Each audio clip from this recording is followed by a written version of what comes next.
Hi, welcome back to my channel. ಇವತ್ತಿನ recipe ಬಂದು ಸುಲಭವಾಗಿ ಅಕ್ಕಿ ರೊಟ್ಟಿ ಹೇಗೆ ಮಾಡೋದು ಅಂತ ನೋಡ್ಕೊಂಬರೋಣ ಬನ್ನಿ. ಮೊದಲಿಗೆ ನಾನು ಅಕ್ಕಿ ಹಿಟ್ಟನ್ನು ಜಲ್ಡೆಗೆ ಇಟ್ಕೊಂಡಿದ್ದೀನಿ.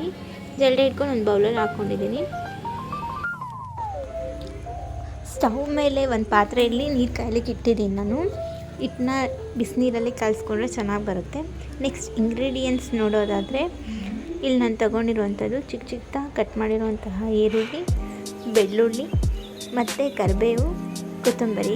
ಬೇಕು ಅಂದರೆ ನೀವು ಕ್ಯಾರೆಟ್ನ ಕೂಡ ಯೂಸ್ ಮಾಡ್ಕೊಬೋದು, ಮತ್ತು ತಮಾಸಿ ಸೊಪ್ಪು ಅಂತ ಬರುತ್ತೆ, ಅದನ್ನು ಯೂಸ್ ಮಾಡ್ಕೊಬೋದು. ಇಲ್ಲಿ ತೊಗೊಂಡಿರುವಂತಹ ಇಂಗ್ರೀಡಿಯೆಂಟ್ಸ್ನೆಲ್ಲ ನಾನು ಹಿಟ್ಟಲ್ಲಿ ಹಾಕೋತಾ ಇದ್ದೀನಿ. ನೀವು ನೋಡ್ತಾ ಇರ್ಬೋದು, ತುಂಬ ಚೆನ್ನಾಗಿರುತ್ತೆ ಫ್ರೆಂಡ್ಸ್ ಈ ಥರ ಮಾಡಿದ್ರೆ. ನೆಕ್ಸ್ಟ್ ಇವಾಗ ಚೆನ್ನಾಗಿ ಕಾಲಿಸ್ಕೊಬೇಕು, ಮಿಕ್ಸ್ ಮಾಡ್ಕೊಬೇಕು. ಅದು ಹಿಟ್ಟಲ್ಲಿ ಮಿಕ್ಸ್ ಆದಮೇಲೆ ನಾವೇನು ಕಾಯ್ಲಕ್ಕೆ ಇಟ್ಟಿರ್ತೀವಲ್ವ ಬಿಸಿನೀರನ್ನ ಸ್ವಲ್ಪನೇ ಹಾಕ್ಕೊಂಡು ಸ್ಪೂನ್ ಮುಖಾಂತರ ಮಿಕ್ಸ್ ಮಾಡ್ಕೊಳ್ಳಿ. ಕೈ ಸುಡುತ್ತೆ.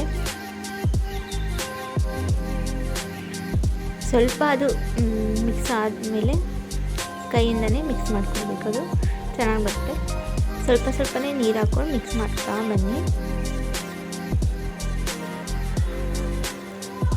ಹಿಟ್ಟನ್ನ ಸ್ವಲ್ಪ ಗಟ್ಟಿಯಾಗಿ ಕಲಿಸ್ಕೊಬೇಕು, ಅಂದರೆ ಚಪಾತಿ ಅದು ಕಲಿಸ್ಕೊಬೇಕು. ನೆಕ್ಸ್ಟ್ ಇವಾಗ ಹಿಟ್ಟು ಕಲಿಸ್ಕೊಂಡಾಗಿದೆ. ಸ್ವಲ್ಪ ಉಪ್ಪು ಕೂಡ ಹಾಕ್ಕೊಂಡು ಕಲಿಸ್ಕೊಳ್ಳಿ ಫ್ರೆಂಡ್ಸ್. ನಾನು ಇದು ವಿಡಿಯೋದಲ್ಲಿ ಸ್ಕಿಪ್ ಆಗಿದೆ, ಸಾರಿ. ನೆಕ್ಸ್ಟ್ ಇವಾಗ ತವಾನ ಕಾಯ್ಲಕ್ಕೆ ಇಟ್ಟಿದ್ದೀನಿ ನಾನು, ನೋಡ್ತಾ ಇರ್ಬೋದು ನೀವು.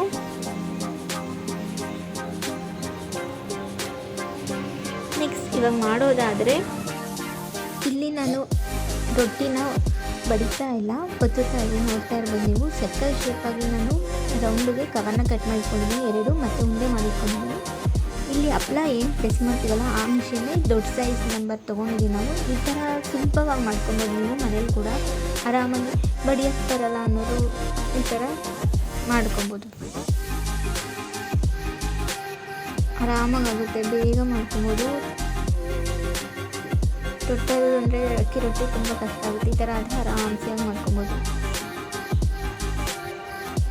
ಈ ಥರ ನಾನು ಇವಾಗ ಒತ್ತಿದಾಗಿದೆ. ಇವಾಗ ಈ ಥರ ನಾನು ಹ್ಯಾಂಡಲ್ಲಿ ತೊಗೋತಾ ಇದ್ದೀನಿ. ನಾನು ಏನು ಹಂಚು ಕಾಯಿಬಿಟ್ಟಿರೋದು, ಸ್ವಲ್ಪ ಆಯಿಲ್ನ ಅಪ್ಲೈ ಮಾಡಿಬಿಟ್ಟು ಆ ಹೆಂಚು ಮೇಲೆ ಅಕ್ಕಿ ರೊಟ್ಟಿ ಹಾಕ್ಕೋಬೇಕಷ್ಟೇ ಇದು. ಮತ್ತು ಅದ್ರ ಮೇಲೆ ಸ್ವಲ್ಪ ಆಯಿಲ್ನ ಅಪ್ಲೈ ಮಾಡ್ಕೊಬೇಕು ನಾವು.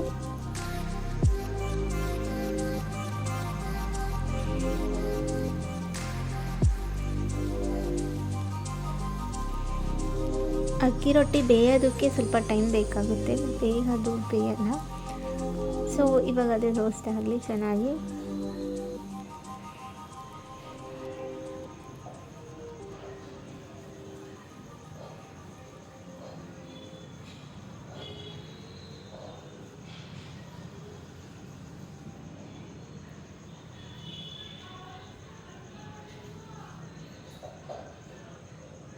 ನಾನು ಇವಾಗ ಆಯಿಲ್ನ ಫುಲ್ ಅಪ್ಲೈ ಮಾಡ್ಕೊಂಡಿದ್ದೀನಿ.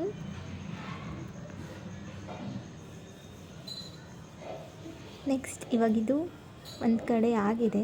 ನೆಕ್ಸ್ಟ್ ಇನ್ನೊಂದು ಕಡೆಗೆ ತಿರ್ವಾಕೋತಾ ಇದ್ದೀನಿ ನಾನಿಲ್ಲಿ. ನೀವು ನೋಡ್ತಾ ಇರ್ಬೋದು ರೊಟ್ಟಿನ. 2 ಕಡೆ ಕೂಡ ಚೆನ್ನಾಗಿ ರೋಸ್ಟ್ ಆಗಬೇಕು, ಆವಾಗಲೇ ಟೇಸ್ಟ್ ಚೆನ್ನಾಗಿರುತ್ತೆ. ಇಲ್ಲಾಂದರೆ ಹಸಿ ಥರ ಅನ್ನಿಸ್ತಾ ಇರುತ್ತೆ. ಸೊ ಇವಾಗ ನಾನು 2 ಕಡೆ ಕೂಡ ಆಗಿದೆ, ನೀವು ನೋಡ್ತಾ ಇರ್ಬೋದು. ನಾನು ಇಲ್ಲೊಂದು ಪ್ಲೇಟ್ಗೆ ಹಾಕ್ಕೋತಾ ಇದ್ದೀನಿ. ಸೊ ಅಕ್ಕಿ ರೊಟ್ಟಿ ವಿತ್ ಕಾಯಿ ಚಟ್ನಿ ತುಂಬ ಚೆನ್ನಾಗಿರುತ್ತೆ. ನೀವು ಒಮ್ಮೆ ಟ್ರೈ ಮಾಡಿ ಮನೇಲಿ ಹೇಗೆ ಬಂತು ಅಂತ ತಿಳಿಸಿ ನನಗೆ ಕಮೆಂಟ್ ಮುಖಾಂತರ. ಸೊ ಅಕ್ಕಿ ರೊಟ್ಟಿ ಕಾಯಿ ಚಟ್ನಿ ಎಲ್ಲ ಯಾರಿಗೆಲ್ಲ ಇಷ್ಟ ಆಗಲ್ಲ, ಎಲ್ರಿಗೂ ಇಷ್ಟಪಟ್ಟು ತಿಂತಾ ಇರ್ತಾರೆ. ಹೇಗೆ ಬಂತು ಅಂತ ಟೇಸ್ಟ್ ಚೆಕ್ ಮಾಡೋಣ ಬನ್ನಿ.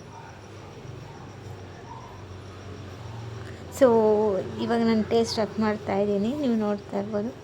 ತುಂಬ ಚೆನ್ನಾಗಿರುತ್ತೆ ಫ್ರೆಂಡ್ಸ್.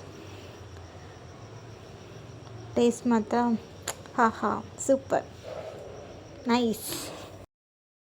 ಸೊ ನನ್ನ ಚಾನಲ್ನ ಸಬ್ಸ್ಕ್ರೈಬ್ ಮಾಡಿ, ಹಾಗೆ ಬೆಲ್ ಐಕನ್ನ ಪ್ರೆಸ್ ಮಾಡಿ ಫ್ರೆಂಡ್ಸ್. ಬಾಯ್.